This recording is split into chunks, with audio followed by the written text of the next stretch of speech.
Welcome to the Present Fathers Podcast. This is the show that focuses on climbing the mountain of fatherhood together.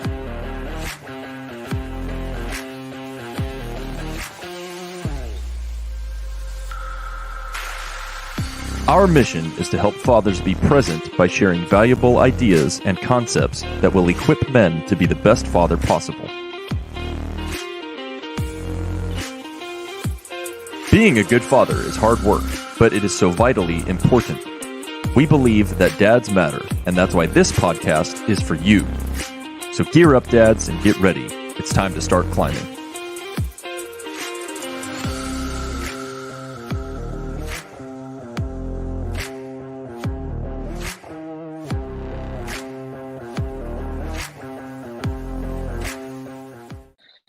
Hello and welcome. This is a very special episode of the Present Fathers Podcast. We have our first ever guest speaker.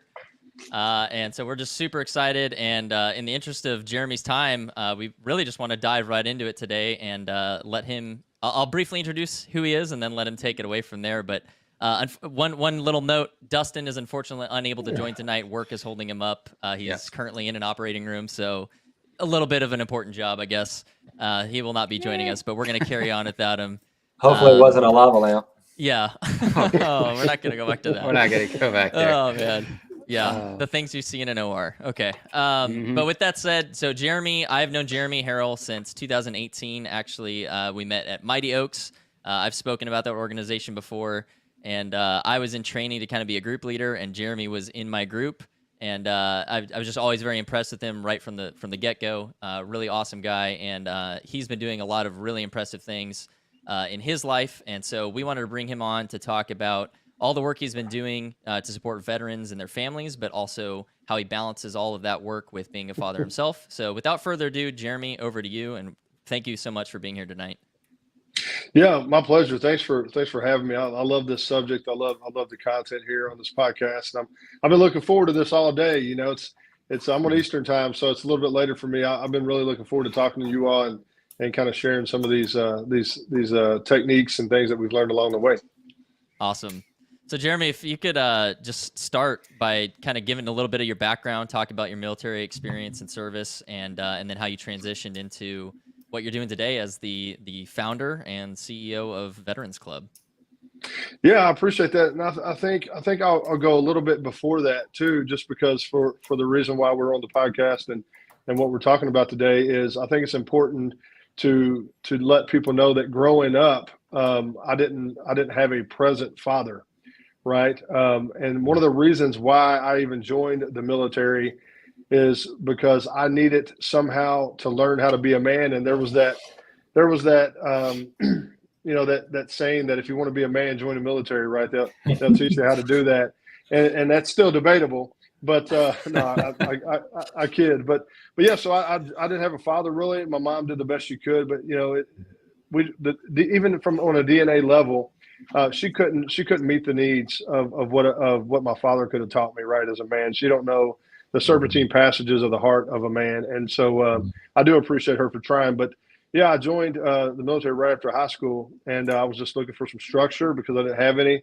And I remember getting there, and I remember people pretty stressed out about what was going on. And I just thought, this is kind of a cool deal, right? Like, this is really cool. There's a lot of structure here. You get 3 meals a day. You get a comfortable place to live, right? And everybody's like, oh, I miss my dad, I miss my mom, you know, and I'm just over like, let's do this. But that's where it all started for me. You know, I served in the military for, 8 years, and I got out. I got hurt in Iraq. I did a tour there in 2003 and 2004, and I got hurt, got home, and I just wanted to continue to serve. Like, serving has always been a passion of mine, and not just in the military, but in multiple different ways. I'm just a servant at heart. You know, I like to help people, and on whether it's a small scale or a big scale, it doesn't matter to me. Just one person at a time is my motto, right? Who's your one person? So when I got out, I thought, what can I do now to have that same level of fulfillment that I had once I served? And so I decided to it was really a social group. So Veterans Club Incorporated was a social group. It was an idea on a napkin. We started out with a Facebook group, a private group. And for a long time, we had the same 10 people. And I was okay with that because all I really wanted to do is get as many vets as I could together, just to connect, just to share that camaraderie. Because everywhere I would travel, even including Mighty Oaks, George, where I would hear people say, I don't necessarily miss the work. I do miss this. I do miss this brotherhood. And I kept thinking, there's no reason we can't have that just because we're not in uniform anymore. And so when I got back home to Kentucky, I started doing that, and we started to get together, and it just, apparently there was a need out there for the things that we did. And when I say things that we did then, I think a lot of organizations have this great big 30,000 foot view. But we do things on a basic level in the way that more common sense approaches to healing and connection, right? So some people are putting these big retreats together. They're spending thousands of dollars. Obviously, we didn't have that money at the time. And so what we would do is we'd link up at local coffee shops. We'd pay $50, buy coffee for 15 people, and have some of the best conversations that we could ever have. And we talked about everything from our service to being a father, to trying to reconnect with our kids once we come home, and how difficult that was, being a husband, or if it's a female veteran, being a wife or being a mother. We just had some really good conversations. And over time, that just grew, and it spread like wildfire. And people from, other states were calling saying, Jeremy, I don't know what you're doing in Kentucky, but we'd love to do this in Georgia, and we'd love to do this in Florida, and even Denmark. I didn't even know they had veterans in Denmark, but I guess they do. And even now, the VAs, right? So both VA hospitals in Kentucky, when they do like all calls and they have meetings about how to treat veterans and how to get out to the community, they invite me. But we started out as that social group. We just connected. We did, monthly cookouts, which we still do when the weather's nice. And those things bring like 250 veterans and their families out. And what's cool about that is we bring this huge grill. Our staff and our leadership, we do the cooking, right? And everybody brings a side dish. But what you see is the guys coming together. You see the kids getting to know each other, which I love, right? Because it's a personal passion, but it's also an initiative in our organization to create a support system for our kids, our military children, right now, that we hope lives on up until their adult years, right? We want them to have that same bond, that same bond and camaraderie we have. So, and people start to recognize, like, why are we doing all this stuff when we can do these things and it's so impactful? Well, that lasted for a little bit, and then we decided that we want to step into the therapeutic realm a little bit, because so many people were coming back home with just struggles with PTSD and traumatic brain injury and just life challenges, a lot of relational issues, interpersonal issues, things like that. And so we started doing Equine Facilitated Mentoring, and that's a nationally recognized program. Just this last Veterans Day, we were featured on the History Channel. They come out and filmed our program, and pretty cool for a 4-year-old organization.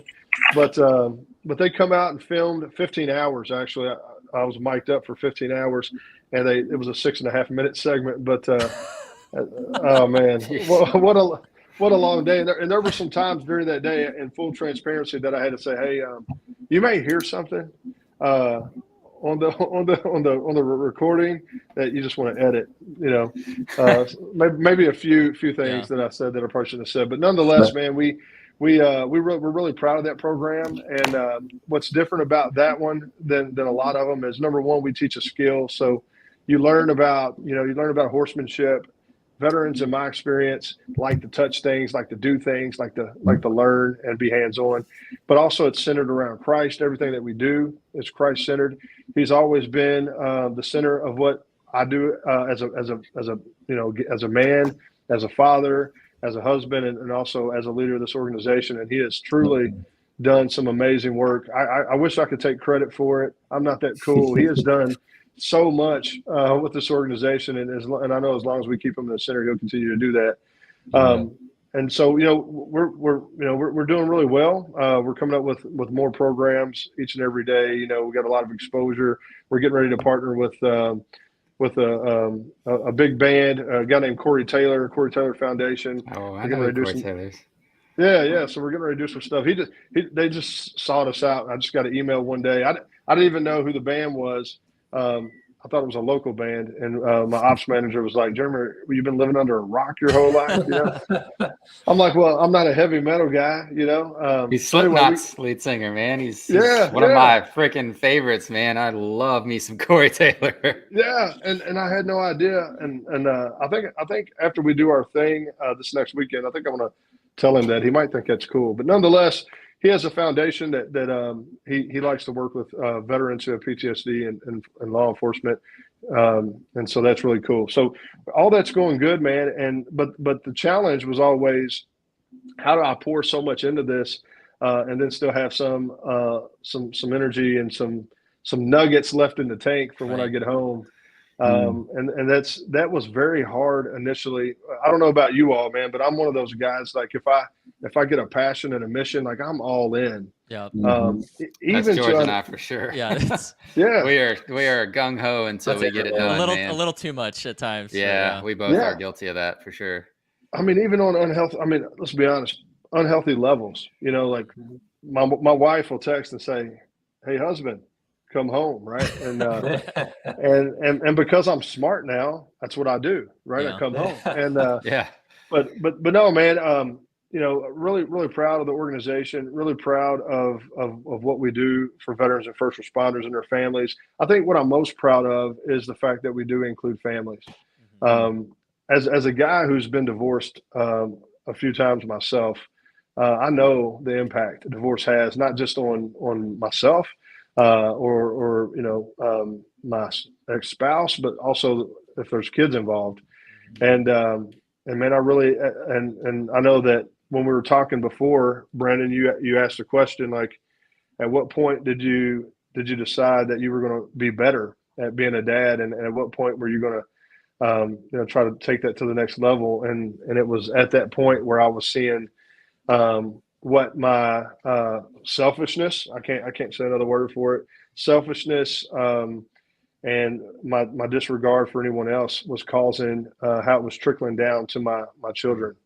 And after I seen and started to see that they were doing some learned behaviors, and realizing, there used to be, I don't know if you guys have heard this saying, but it's like, don't do what I do, do as I say. Right. Well, that doesn't work. Right?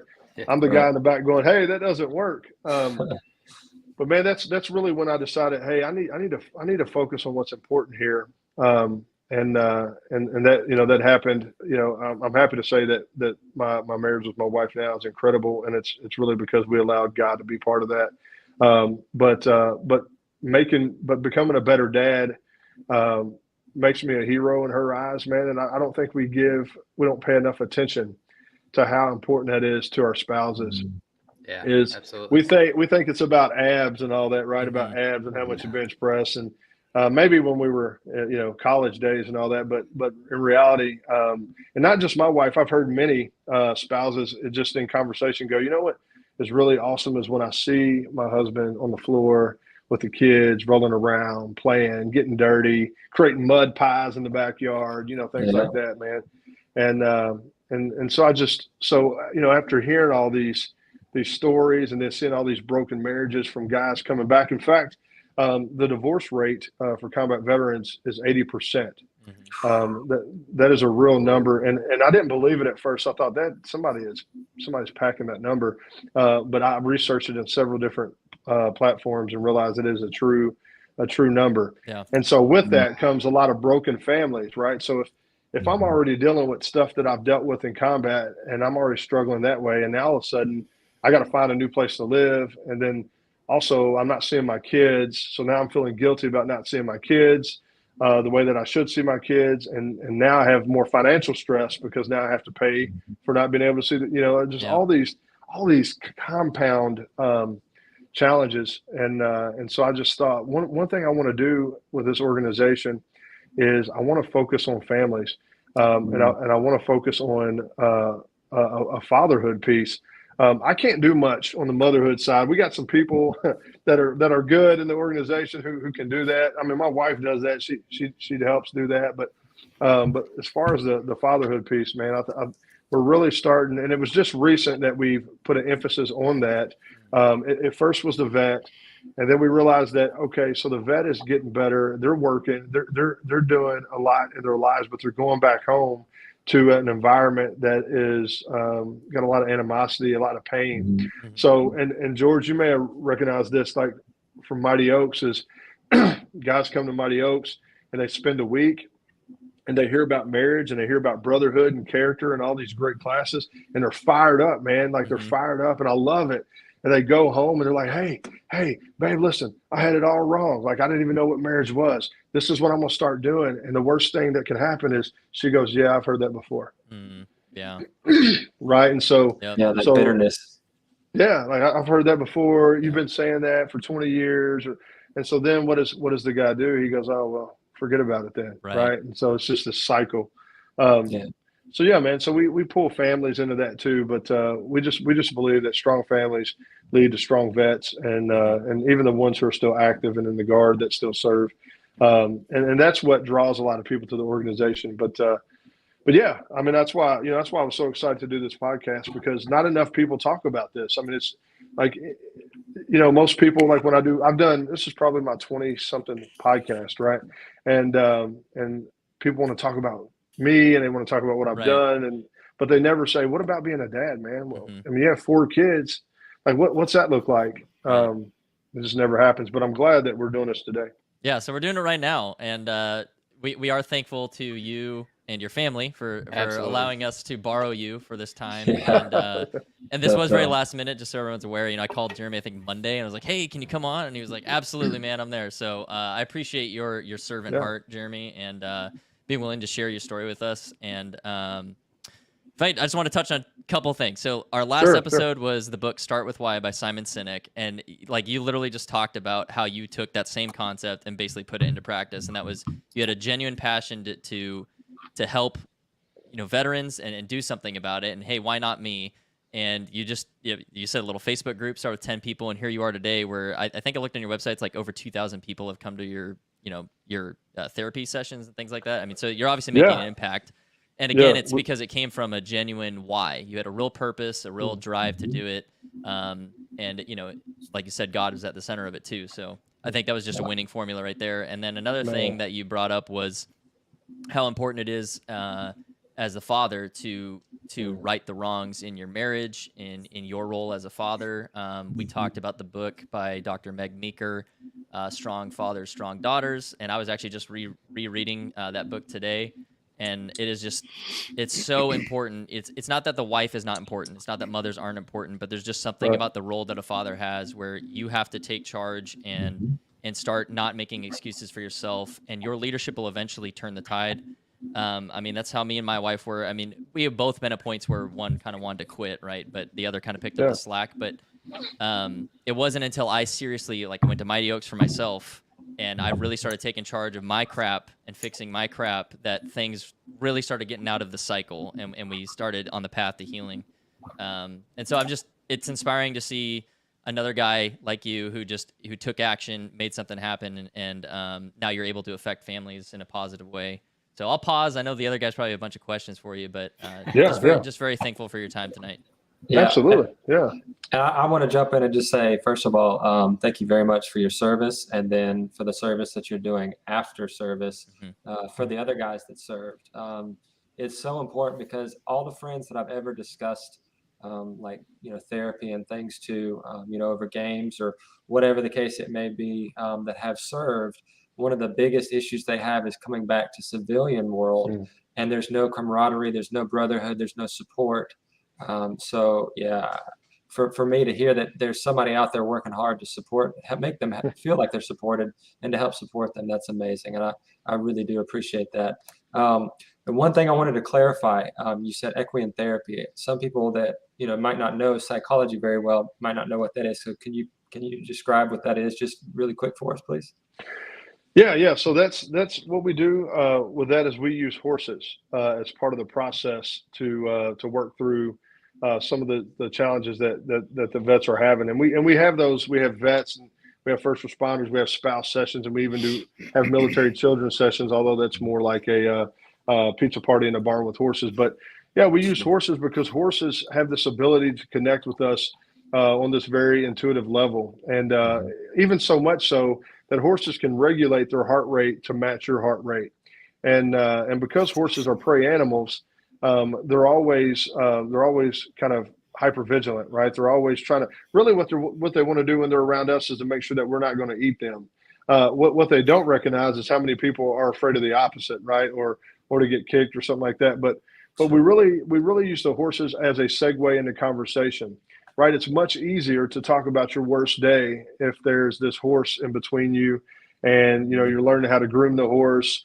We're talking a little bit about the horse, and then we talk a little bit about life and the challenges they're facing, maybe the trauma of being in combat, or maybe for a law enforcement officer involved shooting, something like that. We're talking about that, but at any moment we can totally flip the subject and talk about, hey, why do horses do this? Why do they make this sound? And we just want to make it a comfortable environment for them to really unpack all these things, because there's not a lot of space out in the world really to do that. And traditional therapy, it's not really appealing to veterans or first responders. And so while we're talking through some of these things, we're also learning about horses. They're learning the skill. They're building this confidence. They're leading this 1,200-pound animal.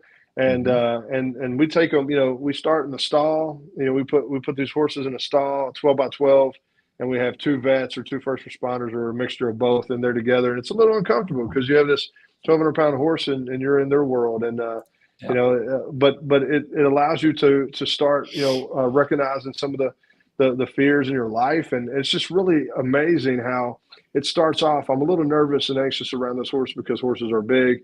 And then next thing you know, 10 minutes later, we're in a conversation about, we're driving through Baghdad. We're getting to this place where usually there's a lot of people. There is no people. Then all of a sudden, bang, this happens. Man, and I've never told anybody that, not even my therapist, right? So I'm looking at a man who's been going to therapy for, 20 years, who has not told his therapist that. And I say, well, what do you tell him? And, well, I just tell him I'm anxious, right? And so I'm like, well, maybe you need to tell them this incident, right? So you can get to the root cause, and you can get some help. And so we do a lot of that. We do a lot of facilitating, a lot of, a lot of like organizing, and we have some fun too. So they get in a round pen. It's a 60-foot circle. If you're not familiar with a round pen is, and they get to exercise the horse. They use their leadership. They use their body language. They learn how to communicate non-verbally, which helps with interpersonal issues. And next thing you know, the next time they come to the farm, they have boots on, right? Then the next time they might have a cowboy hat, and they're just really all in. Yeah. They're like, they're just loving That's it. awesome.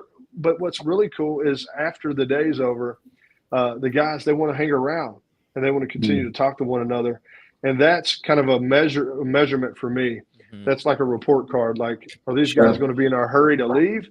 Because oftentimes when they come, they're just brokenhearted. They're tense. They're sizing each other up. They're wondering what they can say around each other. And then before they leave, man, they're like, "Hey, I'm going to send you a friend request. Hey, man, I'm going to this Louisville Bats game. If you want to go to the Bats game, let's meet up." And that's the win, because we have over 200 events a year for veterans and first responders. But we can't have 365, right? And so those other days, the win is when they can communicate, connect on their own, and develop their own support system. And then they just come to us for a tune-up, right? Yeah. So the equine mentoring, we call it mentoring instead of therapy. Therapy is sometimes a dirty word in our community. And really the way that we go about it isn't necessarily the secular approach. It's more what God says about trauma, right? What the Bible says about trauma and about manhood, authentic manhood, and about, these different things that we face as men. Because this is just my belief. Not everybody has to share my belief, but I believe, we can cut out the middleman here. Let's cut out the middleman. We don't have any more time to waste. I know that I suffered for a long time. Some of these folks are suffering for decades. Let's just get to the source. Let's get you on the road to feeling better. And in turn, when you feel better, the family feels better. I believe that. I've seen it. I've seen restoration in the lives of so many fathers and children. In fact, I was talking to George the other day, and one of the things we do is we have range days where we go to the gun range, and depending on who brings the food, it's either bullets and barbecue, right, or it's pistols and pizza. It's a corny, it's a corny name, but it's catchy. I love it. Sign me up on the next one. We need to. We'll come to one. Yeah, for sure. Yeah. So free pizza. We have our own little room. We talk a little bit about gun storage and safety, nothing invasive, but just, sure. We just say, hey, man, where's your guns? Oh, they're under the pillow. Well, maybe it shouldn't be under the pillow, that kind of thing. But then we go and shoot. And then I caught a lot of heat from that, to be honest, from some people who would call and say, Jeremy, I don't think you should be taking folks who may have PTSD to the range. I think that's dangerous. And, my response has always been, veterans are going to shoot anyway. We can't stop that. Don't want to stop that. That's their right to do that. But we're in a controlled environment. But one thing that is true that I've seen and acknowledged is that if there's one thing that we're good at, whether you're in law enforcement or whether you're a veteran or active duty, we know how to shoot, right? That's something that never leaves. We always know how to shoot. And so some of these guys are so brokenhearted that they don't really feel like they have anything to teach their children. They don't feel like they have any worth. But one thing's for sure, man, they know how to send a round down range, right? So I've seen dads take two daughters in this little small space, this little, in the range, this little small space, and just teach how to shoot, how to hit targets, and just watching these guys light up and go, no, this is what you got to do. Breathe, relax, aim, squeeze, all that kind of stuff. And then you see these teenage girls going, this is so cool. Like, this is so cool. This is so fun. And then watching them come back. And the next thing you know, this whole relationship has restoration, and the father leaves with his chest out, like he used to, and he has this, and they come and say, Jeremy, thanks for hosting this, thanks for providing this, and so I'll always do that. I'll always measure that against the potential negative outcome, right? Because there's potential negative in everything, but if I see one family, go through that and work through that, that's worth it. It's worth taking the risk, and we haven't had any issues, and everybody there is having fun. You can't be mad with pizza and rifles, right? You just who's ever been mad with both of those? But nonetheless, man, those are the things that we focus on. So, when I tell people about what we do, they mainly, Brendan, they get caught up in the horses because horses are cool. I live in Kentucky. We are arguably the horse capital of the world. I will say that in other states, that people do think that everybody in Kentucky has 4 or 5 horses in their backyard, but they don't. George knows he used to serve in this area, but no, man, like they like that, and that's cool. But really, when they start getting involved in what we do, they start realizing that it's much deeper than horses. It's much deeper than the range. It's much. All those is a segue into some deeper conversation, but. But there's one gentleman in particular. In fact, he come by our headquarters today with his son Casey, who is a sophomore in college, and his son never would join us. He's been with us almost since the inception of the organization, before it was actually an organization, and he's hung in there with us, and he's made some crazy improvements. But now his son, not only does his son want to hang out with him, he literally follows him to all of our events. Right? He just wants to hang out with his dad. But now he's like, I want to join the Navy when I get out of college. I want to be a corpsman. Yeah, I want to be a corpsman like my dad. That's awesome. Like, this come from a kid who didn't want to be around him, felt afraid to be around him, walking on eggshells. Now all of a sudden that's all he wants to do. And that right there is the victory. Like, if that's all we ever did, that's the win, because it also filters in to the wife, right? Because she's like, oh man, what's more beautiful than seeing my son and my husband and my daughters and my husband come together? And all this is the same family I'm telling you about. So that's just one of, many examples I can give you. But But yeah, so the equine therapy, I know I went the long way around that, and I apologize, but yeah, it's No, it's really good. using it's really using horses to create a little bit of a barrier when it's awkward, and when when you're face to face and you're trying to talk about your hard day. It creates a nice, I call it a beautiful distraction. Right. I know horses help me personally in my recovery, and I'm still. Let's be honest, man. I'm still recovering. Right. I think we'll all recover in our own way, in our own fight until the end. Right. Mm-hmm. Sure. But no, man, it's really cool to watch. It's a really good program. I love it. I've done so far to date in the last 4 years. We've done 378 equine sessions. Those are generally on Saturdays. I've been to 377. I facilitated all of those. Wow. I don't generally miss, and the one I missed, I had severe FOMO about it. But man, I just love that program, and no matter how big we get, I'll always make time for that, because I want to be I want to be in the trenches with these folks. I'm an NCO at heart. I want to be boots on ground. I want to be in the fight with them and let them know that, hey, we're in the same boat. We're just trying to do the best we can. So fill up their toolbox, but that's one of the ways we do it. Yeah. I love that. I feel like so many people need nature, and they need that nature therapy. And for me personally, if I go for a walk, I just want to go and try to do as much as I can in any kind of environment that has nature or God's beauty in it, because there's just something about it, just kind of resetting the brain and getting out of the normal hustle and bustle environment. But there was also something you had mentioned that really intrigued me, and I wanted to encourage the dads that are listening, which is when you go home and you're trying to make that change. I always say be the lighthouse. The waves are going to crash into you because they've always crashed into you, but you have to be still and stoic. And so when you're a leader, regardless of what is going to crash into you, you can't be mad at it. You can't react to it in a negative way. You just have to stand strong and firm. And over time, that consistency that you express and you act out that behavior, that's when the trust of things build. It's not like just because you've decided overnight that you've instantly changed your life, because you really have mentally, but to your family, it's going to take longer for that that negativity and that bitterness to kind of switch from that to appreciation and love and kindness. And so I just want to encourage, especially the dads that are vets, man, just keep, even if it's a small change every day. I say that often, just keep at it, man, because you can't let discouragement and outside sources change the direction that you've decided to go on for the target. So yeah, I would want to encourage dads for that part. But yeah, and the way that you kind of I'll let you. Sorry, Justin. Just one thing to add in. And the way that you stay that lighthouse, though, is I think Mighty Oaks does a pretty good job of talking about this. Jeremy, it sounds like you're really doing this with your group. Is promoting how men need other men in their lives to when they come off the mountain, when they're back in the thick of it.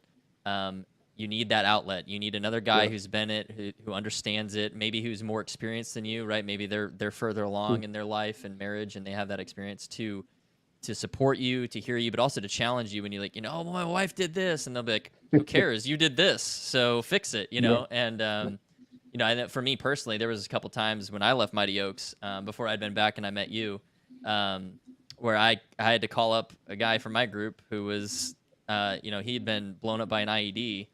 And he was in a wheelchair, and I was, called him up, and my wife and I had been in a horrible argument, and he was like, just leave. And I was like, what do you mean? He's like, I've seen you. You're a fit guy. Just literally go on a jog or something. Like, leave your house. I can't do that. And I was like, oof. Oh, yeah, okay, man, you're right. You're right. Okay. Yeah, I mean, just completely just disarmed all my objections and all my excuses like that. And that's convicting.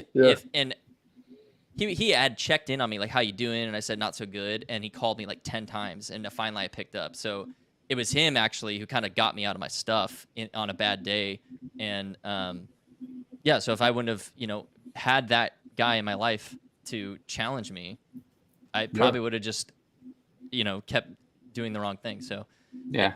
You don't have to be the lighthouse alone. In your family, yes, but you need a bunch of other guys behind you who can kind of be in your corner fighting for you. Yeah, absolutely. I heard a message, a few different messages from what you were saying, Jeremy, and one of them was something that I've actually learned from an old mentor of mine, and he used to tell me confidence breeds contentment, but in a good way. He said that when you're content with your life and you're happy, you feel success, you feel fulfillment, you feel the things that a lot of people don't feel, that void. So when you're confident about something, you have to practice it, and you need to practice a lot of things like dealing with traumas. You need to practice. And, you know, I know it has a horrible, horrible stigma, but people say therapy is just, you know, oh, you're mentally ill. No. Well, you know, you get sick. That means you're ill. You know, if everybody has a mental illness of some sort, and you have to feed things positively to your mind. You have to, you know, find healthy outlets like exercise, like music, like whatever you can find. And what you said about the shooting, I think that's a wonderful thing, because those men were confident in what they were doing.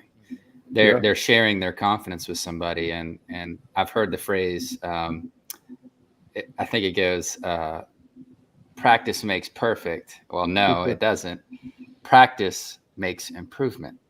And I think that is something that we all need to practice more, is just dealing with our stuff and our traumas. Because I'll tell you what, if you look at every failed relationship, and this is something my therapist and I talked about after I went through a divorce, George can tell you, and my brother as well, very, very toxic relationship, just dark times in my life. And I put myself in therapy because I knew I needed to deal with what I was thinking about, because you have to be able to love yourself and forgive others before you can move on and love somebody else. And so it was a little bit of a long road, and George was my person. You know, he'd pull me out of it, and he's like, well, what'd you do wrong? And I'm like, wait, what? You're supposed to be on my side, man. That's good. Yeah. But no, like he pulled me out of some dark times. And like I said, music was an outlet. Music is huge for me, because I can kind of walk away. And it's so funny you said Corey Taylor. That man's music, oh man, I can't tell you how many songs by him or by Slipknot that I used to listen to when I was getting out my rage or my anger or my upset. Because, you know, people who tell you they're not angry, they're full of it. You know, everybody has that anger, you know. It's like the Hulk. He's like, how are you always this powerful? And he's like, because I'm always angry, you know, like it's okay to be angry. It's okay to have your feelings. And that's a thing that, you know, another stigma that men get, like, you're not allowed to be angry. You're not allowed to have these feelings. And it's like, no, you absolutely are. But another, you know, word I wanted to use was support. Not enough people. And one of the things that men need, especially as husbands and most definitely as fathers, is support. Yes. Because if you think about, like you said, mothers need support. Especially, like, I'm in the newborn phase, and I just started a new career. My wife she's a physician, so she's incredibly busy, and she comes home drained, but she doesn't complain. She just gets after it, and she's making bottles because she has him on a strict sleep and feed schedule. And we're going to go over that as well for new dads, because that's like the hardest year, is that first year, getting them off the ground, trying to keep them from eating everything, and, you know, or killing themselves. They're nose diving off of everything, little suicide babies, you know. But my wife, you know, she comes home at 5 o'clock and she just got done seeing 100, 200 patients, or however many. I'm probably way out of the ballpark. It's probably more or less than that. But and she's doing stuff with the baby. And there's days where she's like, why aren't you helping me? I'm like, are you serious? But then I stop and I'm like, yeah, I could do more, you know, like, and that book that we're actually reading right now, and we were supposed to go over it today, but we have some things in the works with that. We'll talk about it later. But it's really helped me. I'm starting to see a lot of my own selfishness in things. And I think it's good that if you have some support, you can get through anything. And I think that's what's beautiful about your program. Like, men need support, and we're so afraid to tell people that. I don't know why, but like we're bravado, we're independent. We can't be seen as weak. But at the end of the day, we are weak on the inside, and we need that support. And like you said, when someone comes home and they're ready to go, they got the wind in their sails, and then someone just gut checks them with, oh, well, you said you're going to do that before. Well, you know, at the end of the day, you're taking the wind out of their sails, and that could turn that ship right around. You know what I mean? So I think that was probably the most important thing I've heard you say to me. It stood out. I was like, ooh, Yeah, and that's why you can never do it alone, right? And it's foolhardy to think you're ever going to do anything alone, right? Like what in life do you do alone without any coaching or help or input from anyone and do well at? I mean, if you want to learn an instrument, you go get a teacher, right? If you want to learn a profession, you got to go to school for it or whatever, right? So, well, I think we need to prioritize authentic relationships with other men. You know, I think we think that's an option. You know, we have to quit looking at that's an option. You know, I know George, and I'm just meeting you guys, but man, one of the most exciting things about coming on tonight was because I was getting ready to hang with some guys. You know, there's something inherently in our hearts that we want to do that. And when we should want to do that. And you're right. You need the other thing about that, you know, I'll tell some guys when they talk about, you know, I want to be a good dad, but my kid doesn't respect me or my wife doesn't appreciate it. And I tell them, well, you're not supposed to do it for that. Like, it's not about you being happy. You don't do it because you want to be happy. You do it because it's your responsibility, right? The goal, I mean, obviously you want to be happy, but that can't be your motivation, because happiness is circumstantial, right? So whether you're happy or not, you have to man up. You have to be a dad, right? You have to be a husband. You know, we don't, at least I don't wake up every day in love with my wife. It doesn't mean I don't love her, but I have to choose that, right? I have to choose to love her. Same way with my kids. I mean, you know, especially, you know, and some people think when you have younger kids, I can't wait till they get older because it's going to be easier, but it really isn't. You know, there's some days I wake up, you know, I'm like, man, I really don't want to be bothered with any of this, right? Because I'm just a human. I'm a human, and you know, I'm imperfect. But I have to choose in that moment to go, hey, you know, this was never, like, this is not an option. Like, I did this. I helped create life. It's my responsibility and my privilege, right? It's my privilege to fight through this so that I can be everything I need to be. Because one of the things I used to think about, Brandon, when you asked me, like, when things started getting real about being a dad, I just kept saying, you know, and I have two stepdaughters and I have a daughter of my own. And my stepdaughters are 15 and 18, and my daughter will be 21 in November. And then I have a 13-year-old son. But I would just say, would I want to be who my daughters marry? You know, like, would I want them to be like me? Would I want them to choose a husband that's like me? And if I can't say yes, man, that's a red flag, because that's who they're looking at. They're going to look at me, and that's what they're going to use me as a baseline. When they go out looking for what they think a man should do. And if I'm not doing the right things, then if there is a guy out there who's wanting to do the right things, but they don't know what that looks like, they may pass on this guy and go be with this knucklehead because I've been a knucklehead, right? And so absolutely, it's way bigger than what we feel in the moment. I try to tell guys, quit worrying about what you feel and start thinking about the facts of what you have to do here. Yes, if we could be happy, let's be happy. But let's face it, we're not always going to be happy every day. Yeah. But we have to choose to teach. We have to choose to mentor. We have to choose to love, and we have to choose to set the example. And what I found out, the more that you do that, the more reps you do, the more happier you become, because everybody's getting what they need. So yeah, I think that's a huge deal. You know, when my dad died in September of 2020. I told you at the beginning, he was really in and out a lot, really. He was more like, my dad was more like a person I knew, more like an acquaintance, right? Like, yeah, it's dad, but, you know, I could honestly, at one point in my life, I could give or take him, to be honest, because I just didn't have that relationship. Wow. But when he passed, man, I remember being up. I didn't even know he was sick, because our relationship was so estranged. I didn't even know he was sick. And so I get a call from my aunt who says, hey, Jeremy, your dad wants you to come up here. He's at the hospital. We don't know how much longer he has. He had some liver cancer, some other things going on. And I said, I mean, honestly, just transparency, guys, part of me was like, you reap what you sow, right? Because I had that resentment, that bitterness, that unforgiveness. And I just thought in my mind, I'm going, well, where was he when I made the football team? Like, where was he, you know, that kind of, where was he when I graduated boot camp, whatever, right? And, but, you know, my faith tells me that that's not how we should respond, right? And so then I started thinking about, does my dad have a relationship with Christ? And if he doesn't have a relationship with Christ, no matter the way I feel about him, God doesn't care. right? Like I need to go share the good news with my dad, right? So I go up there and come to find out he did later in life, become saved and things like that. But we're just sitting there and I just look at my frail dad and I just, it's very emotional. And I just remember him looking up. He had one tear in his eye, and he says, "You broke the cycle."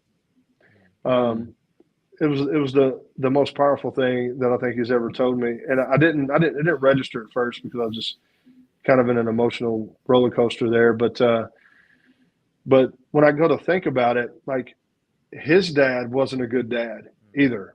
And his dad's dad wasn't a good dad. Right. Yeah. And so, so in that moment, I come to terms with how can I expect him to be, right? Yeah. If nobody taught him, I couldn't go next door and do a heart surgery because I haven't been trained. Somebody would die, right? But yet here I am expecting my dad to know something that he hasn't been trained on. So then I started the forgiveness process, man. But one of the greatest things as a father that's ever happened to me is to see him look up and say, "You broke the cycle." And the good news is, guys, is that because I made that decision when I did, Brandon, when I really got real about being a dad, my kids have never experienced that. They'll never feel what I felt in that moment. They'll never have to do that. And I'm grateful for that. But that's how important our legacy is, right? Absolutely. What we leave behind, what do we want them to remember us as? Because that's all we're going to be at some point. And our hope is always our kids outlive us. And I want them to, number one, say, "My dad loved Jesus, but he loved me so much." And anything else, my titles, my resume, the awards on the wall, they're going to go in somebody's closet somewhere and collect dust. And it's not going to matter. Right. But we sacrifice our legacy for these pieces of paper and frames often, man, or that money, that extra, $10,000 a year, or we just sacrifice so much, but man, as I start to be more intentional about being a father, I've recognized that stuff doesn't faze me as much as to be sitting there watching TV and have my 15-year-old grab my hand and just show that affection. Man, it's the greatest feeling in the world. I can't even. Nothing I've ever accomplished has replicated that. But that's just just a quick story. And I didn't want to take that down this kind of sad, but I just think it's important to know that we have the ability, whether we had good fathers in our lives or not, we do have the ability to create our legacy and to be good. Yeah. And so I'm just fortunate that I had some good people who kind of come alongside and kind of taught me that.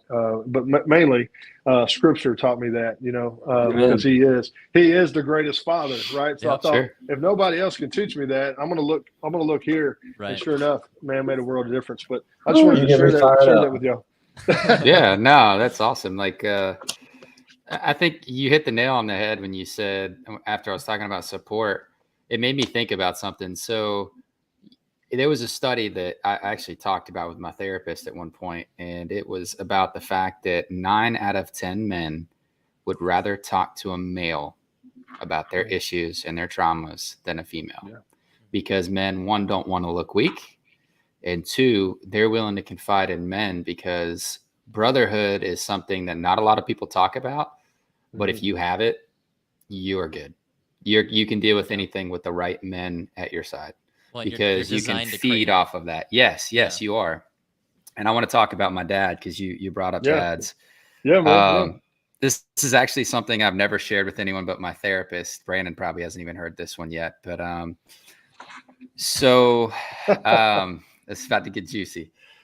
When I was considering divorce, I was ashamed. I was feeling guilt. I was struggling with a lot of thoughts. And my father broke generational traumas. He brought my grandfather was an ex-pro boxer, from what I understand. He was an alcoholic. He beat my uncle so bad he knocked out like 7 teeth, knocked him down a flight of stairs. Just a horrible human being. Beat my grandmother, beat my aunt, my dad. My dad's the only one who would stand up to him. He died at the dinner table when my dad was 9 years old. My dad said, and he's the nicest person I know. He's my best friend. And he said, it was a blessing when he died. That's how horrible his life was before him. And he actually, we had a very long conversation about this one night, and he teared up, and he said he he regrets the way he feels, but he doesn't take back how he felt because of what he went through. And he dealt with things in his own way. He's a workaholic. He's a gymaholic. I mean, he's in his 60s and he's better shape than most 20-year-olds. But yeah, it's crazy because my dad and I were taking a walk, and I'll never forget this. He said, "Justin, are you happy?" And I just started crying. I was sorry, there was a gnat. I just started crying, and he just hugged me and he said, "Look, you get one life to live. Do what your heart tells you." He said, "But at the end of the day, never feel ashamed of the man you are." He said, "Because you make me proud every day. And I want you to do what is right for you." He said, "It's not selfish to want nice things for yourself and to want a good life for yourself. So if you can do me one favor while I'm still on this earth, I would like to see you happy with a son or a daughter. And I would like to see you with kids. We've talked about you being a father. I would like that because that's your legacy and it's part of mine." And I'll tell you what, man, you know what? The next day, I hate to say this and admit this, but I made that decision, and it was to move forward. And you know, not everybody's right for each other. I'm not going to speak ill of my ex, but things just weren't right, and it was very hard, very traumatic. But I made that decision, and I think my dad was a big part of that, because when she was resistant against my family, and I'm very protective of my father because he's my best friend. When the straw that broke the camel's back is when she said, "You'll end up a loser like your father." Wow. That's the thing I never shared with anybody. When she said that to me, ooh, it lit me up, man. If you talk about my father, that's the quickest way for me to dislike you. So yeah, when she said that, and I had that conversation with my father, and he when I told him about that, he just kind of laughed it off and was like, you know, not everybody's gonna like you. Whew, man. Like, I was like, yep, give me those papers. I know that's horrible to say, but that's exactly what happened, because I believe in my father, and he raised us in the best way possible. He's worked his butt off his entire life. So yeah, that's kind of what led me down that road. And I'm so thankful, because now I have my son. Now I've got my wife. I have a beautiful life. Things have just fallen together. Like you said, the grace of God, it's his timing. And my wife now, she puts, you know, God in our relationship. We're very big in church. You can ask my brother, he loves her. And good, my man. family adores her. They actually take her side more than mine. So that means I've got some things to work on, evidently. Yeah, we love Auntie Zizi. Yeah, man. So yeah. Well, no. So one of the things that's just so profound for me in my journey, and one of the things that's resounding in this conversation that we kind of haven't covered yet, and I'd love to cover this, is forgiveness. There's a quote that says, "To err is human, and to forgive is divine." And so one of the things we have to understand is forgiving people is not for them. It's for us. It's to free absolutely. us Yep. from Absolutely. bitterness, from anger, It's poison. from resentment. Yeah, it's a poison that just latches on. And I think when we forgive people, or we forgive ourselves, there's two types of forgiveness. It's ourselves and others. And it allows us to love again. So I think forgiveness is such a vital thing that we need to be practicing, especially as men, because men are naturally so prideful and so egotistical, and they gotta be this big guy, and you can't tell me this. I'm gonna fire back and hurt you too. And it's like, no, break that cycle and be the first person to forgive. Be the bigger man, and swallow that pride, and show humility. And the forgiveness, the perfect example, like Jeremy said, Christ forgave us all, and it takes sacrifice. That's one of the things that a lot of people don't realize, is forgiveness does take sacrifice. It's sacrificing something like Christ sacrificed his body, but we sacrifice our egos, we sacrifice our pride, and all these things that we want to say when we're angry. But I think it's just so important for people to realize that practicing forgiveness is going to be one of the most freeing things for yourself, not for the other person. And I'm so proud, Jeremy, of what you've done with your dad. You forgave him, and you showed the example, and hopefully you led him to Christ. Because no man deserves to go to his death without him in hand. So Yeah, I would kind of love to hear what you guys have thoughts on with the forgiveness part. But man, I love that. Yeah. That's so good. If I can, I got a little bit to tack onto the forgiveness element. I mean, Yeah. my parents divorced when I was 16, and it was really messy. I got caught in the middle of it all. I was older, so they would tell me things and all that kind of stuff. But long story short, I ended up having an extreme amount of bitterness towards my dad. Most of it probably misplaced in hindsight, right? Just looking at things. And I spent almost a decade, I did spend a decade, just seeing him the bare minimum, really not being involved in his life or letting him be involved in mine. And, I just look back on it and I regret that. But it wasn't until I decided to just forgive him and feel empathy for all the things that he was going through. And then I was like thinking about it from his point of view, man, I haven't allowed him in my life, and I just, until I put that down and said, I'm just not going to carry this anymore, is when we were able to reestablish relationship, like legitimate relationship, not, hey, how are you type of thing. And man, I'm so glad that I allowed myself to embrace the forgiveness of that, because from that point forward, I mean, it was just like a light switch. The next time I saw him, I was just like, hey, look, Dad, I'm sorry, and I just want to put the past behind us, and I want to have my dad in my life, I just straight up don't care about the past anymore, and I'm sorry that I was angry at you and all those kinds of things. And like from that moment on, I mean, I love my dad so much, and I'm just so thankful that we've been able to have a relationship again, and it's so good. And what it taught me to is just don't allow bitterness to take root, because you're just robbing yourself of something. Even if you never reestablish connect, like maybe it's someone who's, they're an addict or they've done horrible things and they don't deserve to have a relationship. You still need boundaries, right? I'm not saying don't have healthy boundaries, but you can forgive that person for the wrong they've done and still keep your healthy boundaries and not carry around that bitterness with you.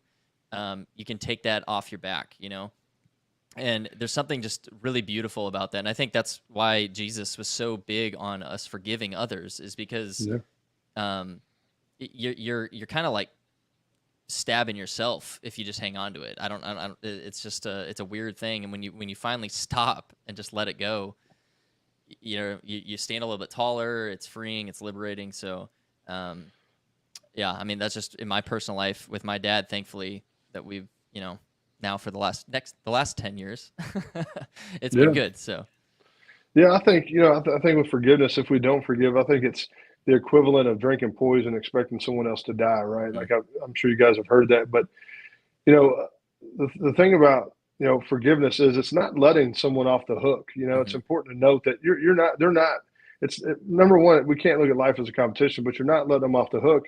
You're doing what's best for you, right? Because chances are the person that you don't forgive isn't really worried about your forgiveness, or they probably wouldn't have put you in that position anyway.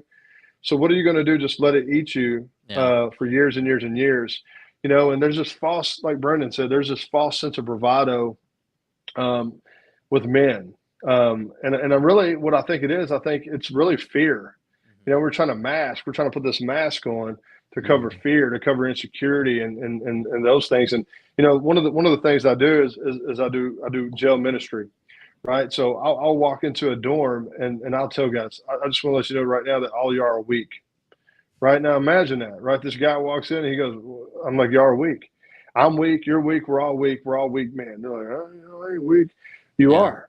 Because if you weren't weak, then there wouldn't be jails. Right. We wouldn't need jails. We wouldn't need organizations like mine. And it's not bad to be weak. And it doesn't have anything to do with what you bench press or what you curl. Right.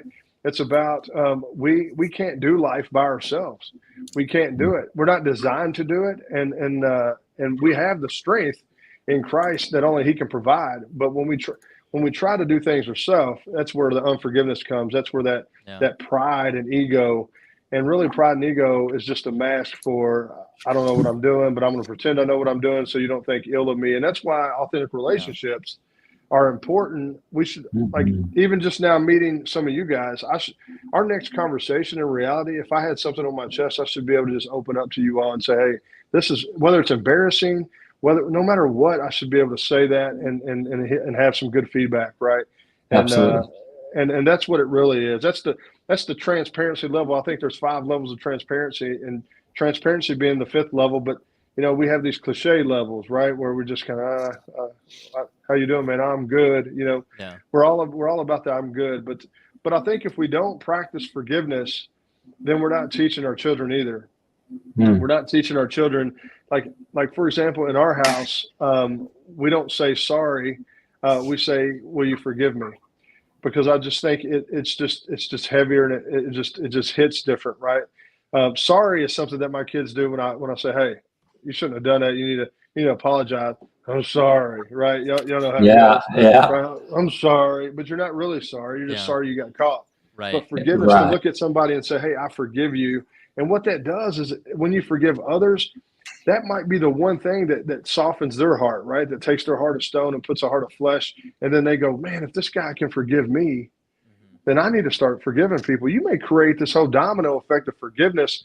And then, we're honoring and glorifying God in that, but we're creating better people when we do that. So forgiveness is bigger than just us. Yeah. We have to get out of that mindset of it's about what I feel. No, it's about how's it going to impact everyone around us in our environment.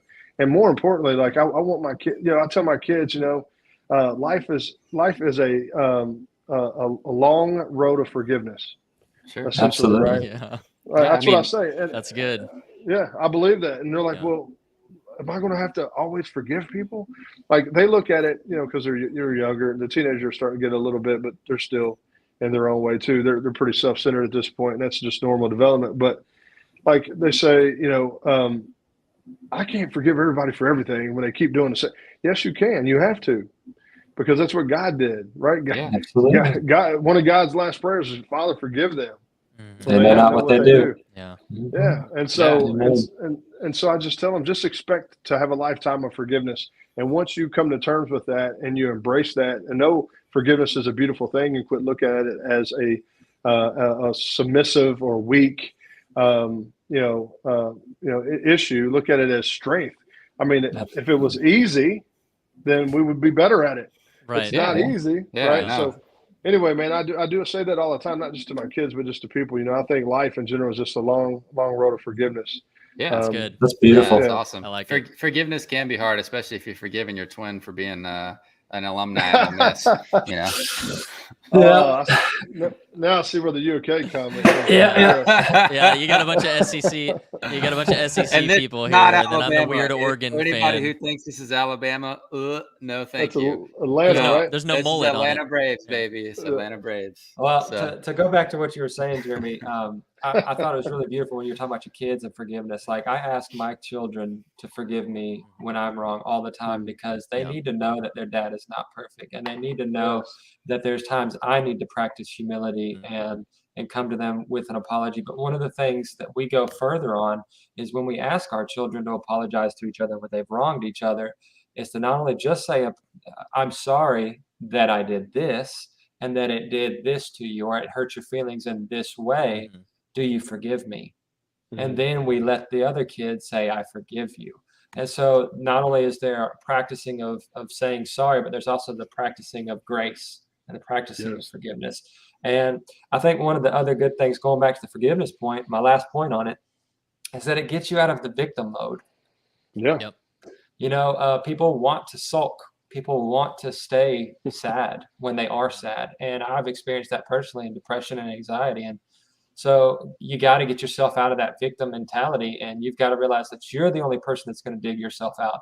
You're the only person that can forgive yourself and love yourself. And then you can forgive others and deal with your traumas and your heartaches and your past pains, and you can grow from them. And not only that, but you're going to fix previous behaviors that were caused by those. So forgiveness and empathy are such a beautiful thing, tie hand in hand there's a verse from the Bible, love covers a multitude of sins. So this is just true, choosing love and unconditional love is that when it's when the conditions aren't great, it's choosing to love when things aren't good. So it's not a natural human trait, right? We want to be nice to people who are nice to us. It's in those rough moments you have to choose and commit to loving your spouse through it, or loving your kids through the things they're doing. So that's one thing, like like if I walked up to another guy generally, and obviously it'd have to be somebody I kind of know on some level, but if I say, hey, I love you, it's uncomfortable for a lot of guys, right? They're like, whoa, wait a minute, man. And they've never had that in their life. Right. Either that or they have this thought of man, love's kind of this feminine, weak emotion. Yeah. And I'm like, well, have you ever loved somebody that didn't love you back? That's pretty difficult, right? That takes guts. Or have you loved somebody who may not necessarily been lovable? Because we're called to do that too. It's not a choice. That's what we're called to do. And then when you start breaking it down like that, they're like, okay, well, maybe love ain't weak. We just really, I mean, it's all the stuff that we're talking about, and even into our being a father is we have to, like you said, humility. We have to drop that concern of this false bravado, because I think it's a facade, and I think we're not being transparent with our kids when we do that. If I just talk to my son about all the highs, like sometimes he sees things that we do, or he might see on TV or something like that, and he'll go, Dad, it was so cool, man. You were, and I'm like, yeah, but let me tell you the cost of some of those things. Let me tell you the cost of success. Let me tell you some of the road to get there and what I had to overcome to get to this point. Right. And then because I want him to have, I don't want to take away his being proud of me. We don't do that, but I want him to understand that you need to love the journey like you love the outcome. Because if you don't, you're never going to get past the journey. And so I want him to know that, I want him to know the successes, but also want him to know the failures. Like, I am not a perfect person. Don't ever look at me as the example. I want to be one of your examples, but he is the example. Right. Sure. I'm just trying to live out what he asked me to live out, the best of my ability as an imperfect man. And when you consistently talk about that, it really makes sense. And so I just think it's really important to make sure that kids know that, we win some, we lose some, but failure is not fatal, and we only lose when we quit. Right. So, yeah, man, I'm big on, like, and so Erin, my wife, sometimes will say, Jeremy, that, you really didn't have to go into, the hardship of that, because my son's never going to ask that, right? At 13, he's not going to be like, Dad, what went wrong, man? What went wrong? He's not going to do that, right? But I also don't want to create an expectation that's unattainable, right? And if he just sees successful things, he's going to think, oh, that's what I have to do. Right. And then when he realizes that that's not reality, and he fails and he fails and he fails, he's going to get in this dark place. He's going to be hard on himself. He's going to give up and quit. I need him to know that, no, I lose more than I win, son. Right. I lose more than I win every day, right?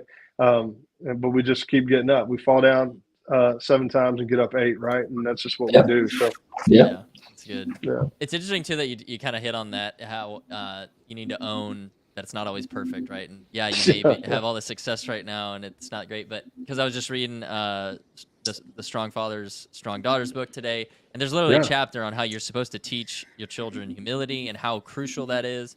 And it sounds kind of counterintuitive. It's like the more you emulate humility and teach them how important it is, the more confident they'll be. And like at face value, it's like, what? No, because they're kind of like, it's like, if you don't do that, you're essentially setting them up for this false expectation that life is gonna, it'll just be all these great things, and then they're gonna hit adversity and be completely shattered by it because they didn't understand that it's both, right? It's the good and the bad, and it is like you're saying, you get back up 8 when you've been knocked down 7. There's a lot, there's a lot more in that chapter. It's such a great point that Dr. Meeker makes in that chapter. But it's just funny you brought that up, and I literally just read a chapter today that literally from a clinical, psychologist saying you have to do that. You have to tell your kids that, you may have all this success and all these great things, but it's like how you got there is not great, and it's not perfect, and all these things you're just modeling, with forgiveness and humility and all these things, you're literally just emulating so that your kids can kind of figure it out, right? You're being an example for them to replicate through their life. And you talked about legacy earlier, Jeremy. That's why fatherhood is so important, is seizing those moments while you've got them at home.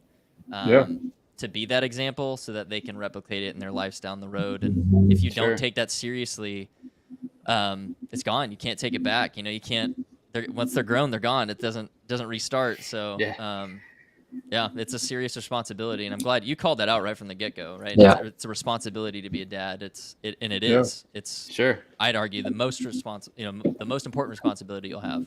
And what we don't take the responsibility to model or emulate, their peers will. Right. Yeah, they'll get it from other So sources. Yeah. it goes back to, if you don't teach your children, the world will, and the Yes. world will teach them in much more brutal and harsh ways, much more Yeah. damaging ways too, because you give them grace. And I know you love acronyms, so I got two for you. Fail first attempt in learning is fail, and then There you grace is God's riches at Christ's expense.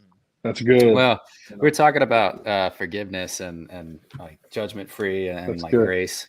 One of the things I kind of wanted to touch on was, I know George has said in the past he's not a big fan of this man, but one of the people I actually like who's learned from his failures, and you learn from other people's failures in my eyes, is Kobe Bryant. And I know George had some things to say about it, but you also got to show these guys grace, because none of us are perfect. And Kobe actually said something that when he retired that I'll never forget. It still sticks with me. He said, those times when you get up early and you work hard, those times when you stay up late and you work hard, those times when you don't feel like working, you're too tired, you don't want to push yourself, but you do it anyway. That's actually the dream. That's the dream. It's not the destination. It's the journey. Yeah. That to me, like, it took me so long to figure that out, because I was doing things in a career path or in my life that didn't fulfill me, didn't make me feel good about who I was. And it wasn't until, like you guys said, like, you deal with your traumas, you heal yourself, you show yourself grace, you forgive others, you forgive yourself. I realized I could take my own fulfillment, my own journey, and enjoy it. And it was when I started enjoying the journey that the outcomes came. The outcomes and the success came exponentially compared to what they were before. And I was like, holy cow, I'm actually like with my current job, I was telling George, this is my dream job. I love what I do. The company I work for, I wake up every day ready to get after it. Like Monday, I'm like, yes, let's go. But, back in my old jobs, previously, I was like, oh God, I just want to stay at home. Like, I don't want to do this, So like what you have around you and what you do daily matters. And I think we've touched on, careers, which is a big thing that can affect marriages and households and kids. But another person that was a great example of breaking generational things was Tiger Woods. He's one of my favorite golfers. The guy's electric. He's so much fun to watch. He's got his demons. He's had his past, but his father had a lot of problems, and he passed them to his son, and his son used them as an excuse to do them himself. And Tiger fell, very far from where he should have been, and his legacy got hurt because of it. But you know what? He's not let that affect his son, Charlie. And if you see his son, Charlie, man, you guys need to follow him on Twitter, by the way. Funniest kid you'll ever see in sports. He gives his dad and every PGA Tour player so much crap on a daily basis. It's amazing. The kid's a troll, and he's hilarious. He's super intelligent. And I think, and mark my words, you can come back to this, he's going to be better than his father. Just watch. I know this, but he broke that one thing he decided to do for himself was to quit being selfish for this kid. And if you've ever seen his, there was like a 3-part series on HBO about Tiger and his life. You really need to see it. It talks about generational issues and how they're passed down from the father to the son or the father to daughter. And it was just really cool to see like how far he fell and then his rise back up. And so when I saw that, and then I saw him win the Masters in 19, oh man, I was rooting for him, man. I was like, a comeback story is so good for men who really want to, aspire to be better, So yeah, it's just one of those things. I kind of took two things from sports. That's why I love sports so much, because it's always about the, the comeback or the underdog or, that kind of thing. Yeah. So I wanted to just quickly do a little bit of a time check, Jeremy. I know it's getting a little late in Eastern time zone. Are you still good to keep going, or do we need to maybe start wrapping this up? Or? Yeah, I'm good. I'm good. I got 20% on my phone. Okay. My charger's not down here, but man, I'm willing to go until it's till it's over. All right. I'm enjoying the conversation. Yeah. So man. Whatever you guys want to do. We will definitely have you back again. We're definitely loving this. I wanted to get back into not your foundation and all that, but more about how you've balanced being a dad while because you're obviously really passionate about it, right? I don't think anyone can doubt that. It's something that you have a great desire to do good in the world, and so that's a great thing. But you said it earlier too, is in backstage was, you know, your first ministry is your family, and so how do you balance? You know, because I think this is something that a lot of men struggle with, right? Is we try really hard to do better at our jobs or make more money or, you know, provide more things for your, you know, all these different traps that it's so easy for men to fall into. How do you kind of hold yourself accountable, or who do you put around yourself to, you know, leave this good thing? It's a good thing, but too much of the good thing is taking from your family. How do you weigh that? How do you know, figure that out? Yeah. So one of the ways I do that is, you know, when you think about time, there are some people who have a lot of time but don't use it appropriately, and then there are some that have a little smaller amount of time that do. So when I you know, set time to be with the kids, I'm very intentional. Like I'm just super present. I mean, I see, you know, dads all the time who maybe have a lot of time, but they're like scrolling, right? And I've even got on some of my friends who I love. I love it, and we just, it's accountability, right? But with their kid, we're over at their house, you know, and the kid will walk up a couple times, Dad, and he's like, wait a minute, what? You know, he's just, I try not to do that. You know, the time that I have with them, because they're very busy too. Like I said, I have 3 older children, and then my 13-year-old, he's the youngest, but they kind of are starting to get into their own personality and want to do certain things. But I make it a priority. For example, my daughter, she's at first year of college at UK, by the way. Go Cats. But anyway, she sorry, I don't want to dampen the mood, but she come home. So she come home and she called. She's like, I haven't been home in 3.5 weeks. Right, for her, that is you know, a lifetime.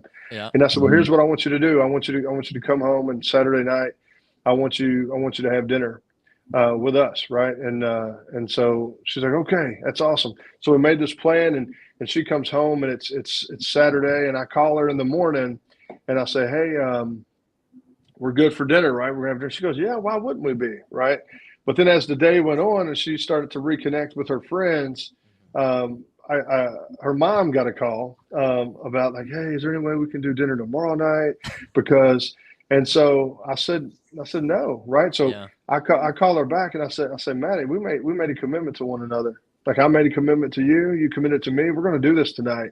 I need to see you, right? Like I miss you. It's been hard on me not seeing you come up the stairs. It's been hard on me not seeing you when you come home from work or from, you know, from wherever you've been.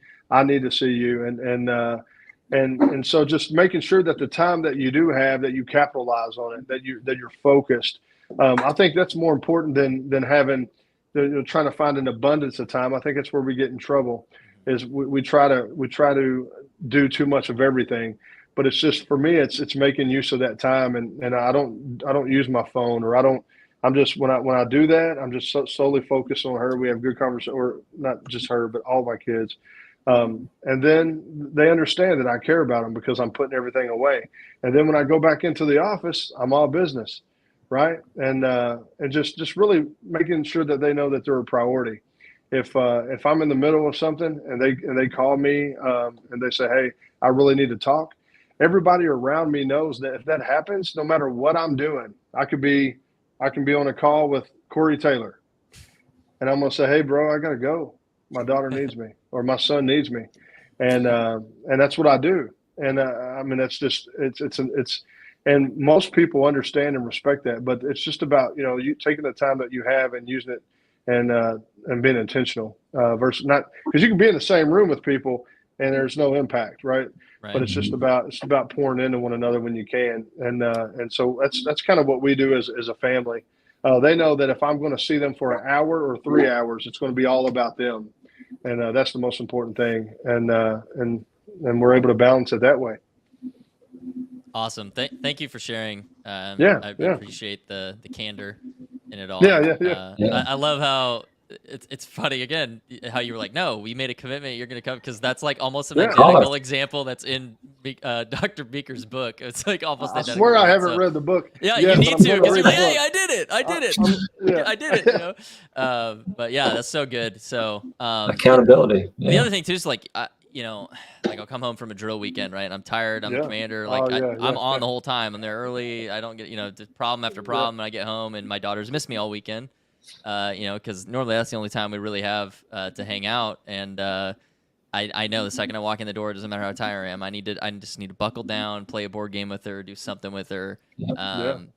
Because it's the only time I get before she goes to bed because she's got school on Monday. So, that's something where we talked about earlier, sacrifice. And, I think it sounds like in that moment, in that day, it's like, oh man, I'm just so tired. I just want to like kick my feet up. But 20 years from now, if I like don't do that, I'm gonna be like, man, regret. I was just a little bit tired. Who cares? I can drink some coffee. You know what I mean? Like, you gotta remind you, like, don't sacrifice today in the hopes of tomorrow or something, right? It's not guaranteed. So you might not get it. Yeah, that's why I mentioned that that it may not always be what we feel like doing, but that never was part of the plan, right? Like God doesn't say, I'm going to give you these kids, and whenever you feel like being a dad, go ahead and do that. But when you don't, no problem. I've got it. I'll take it from here. Like He doesn't do that. And so I think with any relationship, but especially with kids, like you have to make it. You have to make the choice every day, or like you said, when you come back from drill and you're tired, or you had a long day at work, and man, all you want to do is just take some time to shut your mind down. And you guys are all leaders, and that's even you're taking on not only your own stuff, but you're taking on stuff from other people, and so that really weighs you down. And the last thing you need is some small high school problem, right? Well, today, but that's a big deal to them. And here's the deal: like if I just need to prioritize. If I'm doing too much with the organization, or if I'm doing too much for others and I don't have enough for my first ministry, that's my first priority. Then it's time to say, hey, I have to say no. And we have to, you say no to the good things for the best things. Right. And just, we need to be better at just not feeling the pride is what makes us push ourselves so hard, right? Pride is, we want to solve everybody's problem. We want to be the man, right?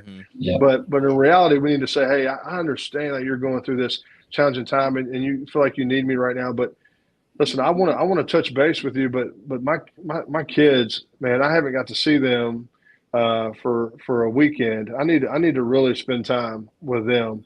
If we can wait, I'll address. If not, I can connect you with one of our other friends who can help you. But man, I really need. And then once you start doing that, people not only do they respect it generally, they may not initially, but then they'll recognize your boundaries. But then that may do something internally to them. They go, man, that's really cool. Like, this guy just really he just really prioritized his kids in that way. Maybe I need to do a little more of that, right? Yeah, absolutely. I just really believe we're all influencers, like we all are, and that's a heavy responsibility, but it's a blessing that God will put us in these positions where we can live out what we say, and people can learn from that. And we may never see the fruit of that, right? Not too many men, because of pride, are going to come back and say, hey, I saw what you did yesterday, and I went and did it too. Man, you're awesome. Not many people are going to do that, but you'll see it play out in their lives. And that's what we see, not only in an organization, but I see, at my church and other places where people, but it's just all about really making sure that time with the kids is non-negotiable. Like it's just, even if you have to put it, I mean, guys, there's been times I had to put it in my phone. From this time to this time, I'm doing nothing. I'm putting airplane mode on. I'm doing nothing but hanging out with my kids. That's good. Because I call it radical amputation. I have to cut things out. Sunday ticket. I love football, but I was spending too much time playing football. I wasn't going to church with my family, and the statistics are pretty high for if dad goes to church, like 83 or 84% of the family will go to church. If just the mom goes to church, no offense, moms, 40% of the family go. Wow. That's how important it is for us to lead, right? So if I'm sitting here watching Sunday ticket and I'm like, I ain't going to go this Sunday, I'm going to check it out on YouTube, right? Then they're going to go, okay, what's cool? I can just check it out on YouTube. So what did I have to do? I had to call DirecTV and say, hey, I don't want this Sunday ticket thing. And they're like, well, you've paid $340 for it for the year. And I'm like, well, that's a small price to pay. $340 is a small price to pay for not being there for my kids when they need to be there, or going to church and lead by example. So I cut it off. I talk about radical amputation. Those are just some of the things that you have to do. Is you have to just say, hey, I'd love to help you, but man, I really owe some time to my kids. And that's just how we do it.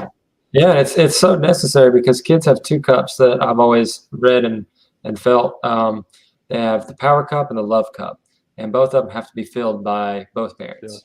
And so, like Dr. Jordan Peterson talks about the dad's role, rough and tumble play is such a vital thing. It literally, like from the ages like 1.5 to like I think he said 6 or 7, that's the time frame where you do that. And if you don't do that, your child will suffer in most cases emotionally and mentally in a great deal of foundational things. And so fill those cups up. And that intentionality is so beautiful because I'm always trying to like wrestle with my kid, and I let him win. And that's the power cup. And then I always go and he's emotional, he's dumping things on me, I just give him a hug and I embrace him, and I just let him sit there. And that's the love cup. I'm just filling up the love cup. And sometimes he'll act out if the love cup's not being filled and I'm not paying attention. So for me, it's a priority. Go and fill both of their cups up. Then we can do play and do whatever else. But we got to make sure those cups are filled. Yeah. You can always fill up his real cup and then give him a jackknife powerbomb too, show him what's up. But no, Jeremy, you kind of touched on something. You kind of have to command your kids sometimes to do things and hold to their commitments, because it's about leadership. Like you said, they need leadership. Kids need to be guided. And that's the thing, is a lot of fathers are afraid to guide nowadays because the world tells them not to, or people are telling them that makes you a dictator, or that your kid's not going to respect you. Actually, I think your kid will respect you more if you tell them, hey, no, you made this commitment. Yeah. You need to be there. Yeah. And I think that's something that like a lot of kids need these days, is some guidance, man. And especially like you said, for sure. And with the church and with anything in life. And I don't know, like that kind of struck home for me a little bit. And when you said that, I was like, oof, that's actually oh, go ahead. No, I was just gonna say, she texts. That's how it works, right? Like if something hard conversation, she'll try to text her mom first, because mom has the gentle hand. She'll text, and then she tried to text me, and I said, no, we're not gonna play this game. We're gonna talk to each other. Mm-hmm. And we're actually in the middle of one of our Equine Facilitated Mentoring sessions, and I just said, hey guys, somebody's gonna take over. I walked out of the barn, I caught her, and she started coming with a story, and you could tell that she was a little hesitant to talk about it. And I just, instead of just really highlighting like you made a commitment, now you're not living up to your commitment, I wanted her to know I need to see you. Like I need to see you. Like I miss you. Yeah, I miss hearing from you. Yeah. Yeah, right. And I could have chose either way to do that. I think the way that I did it, and I don't always do it perfectly, obviously, but the way I did it that day, I think it meant more. Like if I would just hammer down on her, I could have. Right. She already felt bad. There was no need for me to do that anymore, because she's like, I'm sorry, she's like, she said, I'm just trying to see everybody, and I love her heart from that, right? I'm like, and I told her, I said, her name's Maddie, and I said, Maddie, I love your heart. I love your heart, and I want you to see everybody too. The good news is, UK is 45 minutes from me, right? So I had to remind her that you're not in LA, right? Like, you can come back next weekend too if you want, but I know you're doing your own thing. But I really need to see you. Like when I made this plan with you, I didn't do it just because it was an obligatory thing where like, I better check the box. I needed to see you. I miss you. I miss talking to you. I need to know what your life's like at school. I need to know how you're settling in. I need to know if there's challenges that you need addressed. I need to know your well-being. I want to make sure you're safe, secure, and you have what you need. And when I explained that to her, she's like, I'm so thankful that you care enough about me, because in reality, she isn't, and that's important too. Like she is not my biological daughter, but she'll never know a difference. Right. And so, we had a great dinner. We had a great night, and it was really cool. And she learned something, and that's what I told her. I said, I'm not telling you this to make you feel bad. I just want you to learn from it. Be a person of your word. Make a commitment. If people are going out of their way, I said, because we're all busy. Like I'm in the middle of something now, but I immediately come and called you because that's how important you are to me. Yeah. And so we ended up having a really good night, and she learned from that, and that's really what it's about. It's just it's easy to bring the hammer down, right? But what kind of lesson are you teaching through it? Are you leading from the heart, or are you leading from the iron fist, right? And I think leading from the heart always is more productive, especially with young women, teenage girls. So, You definitely need more tenderness with the feminine side. So. Yeah, the I Army mean, doesn't. Yeah, the Army don't prepare you for No, teenage not girls. very good. No. Yeah, It's funny. no. It's funny when because I was still active duty when my wife got pregnant and we were expecting our first, and when we found out we were having a girl, my wife's side of the family was like, "Oh, that's good. It'll make him softer. He needs that in his life." So, yeah. That's funny. I just wanted to do a power check. Where are you at on your phone here? Because I don't want to just abruptly cut off. Yeah. Let's see here. Well, to cover something while he's checking that, it's one thing my dad hammered home is a phrase, gone here today, gone tomorrow. One of the things that people need to realize, and I challenge everybody to think this way, is live every day like it's your last, because it could be. And 2, live it like it's everyone else's last, because you never know if that dinner you just missed was the last opportunity you ever got to see your dad or your brother or your sister or your mom, whoever, because life happens quick, but guess what? Death happens a lot faster. Mm-hmm. So you have to be very conscious of that fact, because, I think about this. I'm blessed enough to have my grandparents. They've been married for 60 plus years. They're in their 80s now. And now I'm down in, the boot in Louisiana, and I'm 7 hours away from the rest of my family. And unfortunately, I do not get to see them as much. But if I look at it, realistically, I probably have, if I'm lucky, maybe 20 more visits with them in their life. Yeah. That's hard to think about, Yeah, man. It's oof. Well, I want to give you one more question here, since you're our guest here, before we wrap up. That question is, what would you tell fathers out there? Give them 1 or 2 things that would be your best piece of advice for being a present father.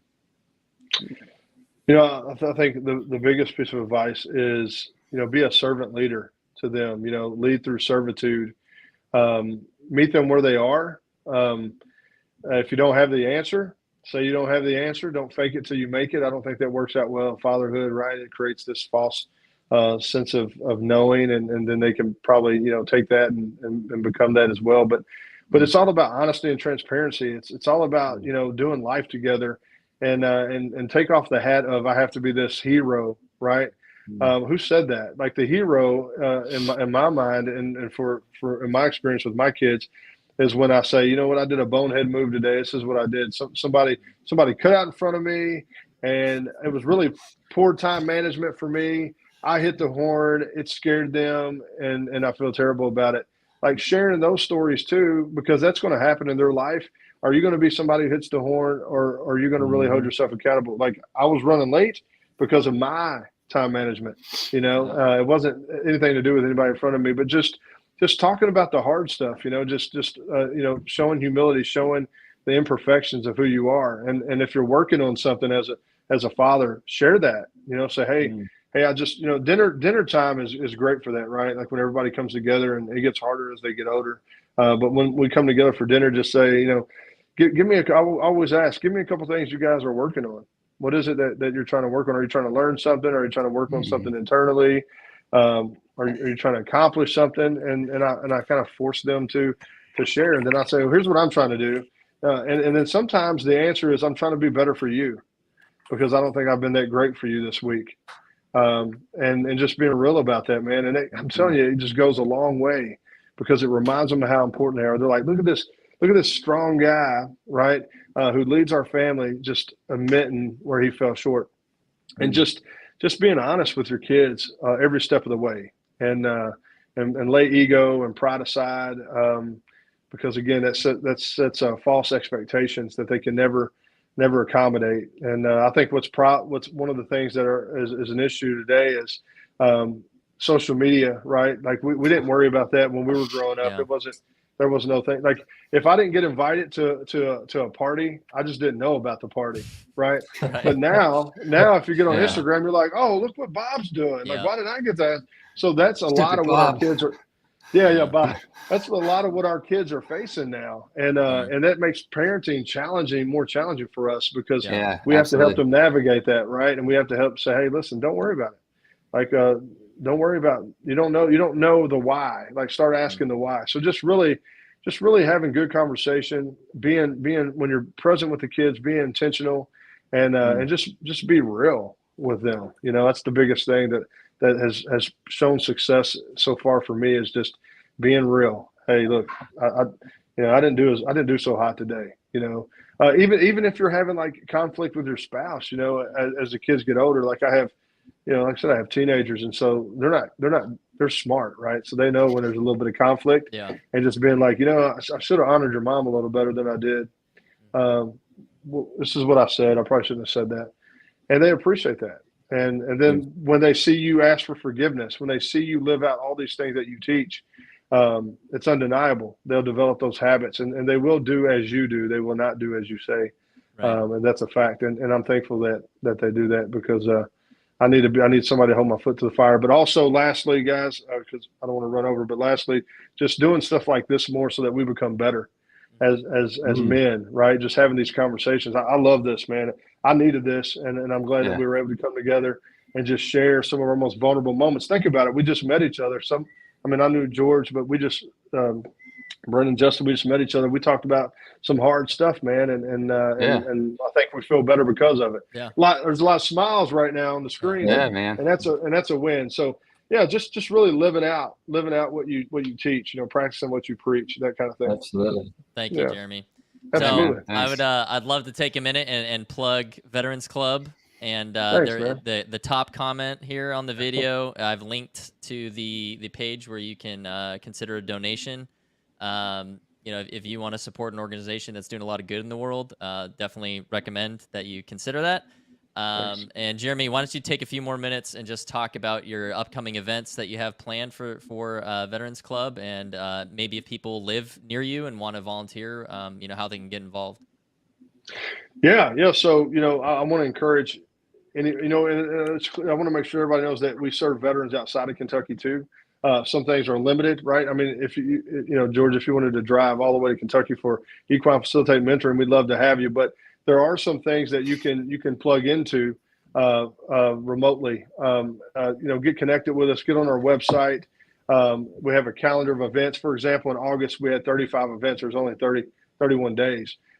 We do a ton. We're very serious about what we do. We do it all week, 7 days a week on the holidays. So upcoming, we have Equine Facilitated Mentoring, coming up in October 6th. We have Restorative Horsemanship, which is similar but more about horsemanship, and it's where veterans get trained to work at the Humane Society with these rescued or neglected horses that were dropped off, and they get to rehabilitate these horses while they rehabilitate themselves and get them prepared for adoption, so that this horse can go to its forever home, right? So there's that opportunity.